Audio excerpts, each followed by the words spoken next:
ഗാസയിൽ സഹായ പദ്ധതികൾക്ക് മേൽ ഇസ്രായേൽ പുതിയ നിയന്ത്രണങ്ങൾ ഏർപ്പെടുത്തി. റാഫ ക്രോസിംഗ് അടച്ചിട്ടു.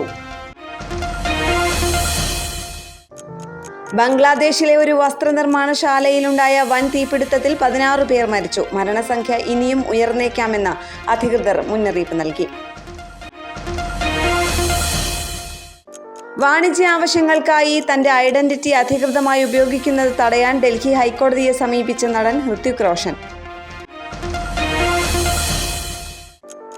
കേരള സംസ്ഥാന ദുരന്ത നിവാരണ അതോറിറ്റിയുടെ നേതൃത്വത്തിൽ വയനാട് പുൽപ്പള്ളി പഴശ്ശിരാജ കോളേജിൽ ഒക്ടോബർ 15, 16 തീയതികളിലായി ദ്വിദിന ശില്പശാല സംഘടിപ്പിക്കുന്നു.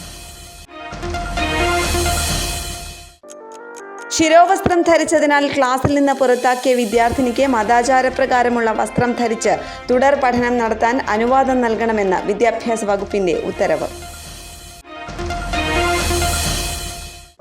നിരോധിത എയർ ഹോൺ ഉപയോഗിക്കുന്ന വാഹനങ്ങൾ കണ്ടെത്താനുള്ള സംസ്ഥാന വ്യാപക പരിശോധന കർശനമാക്കി.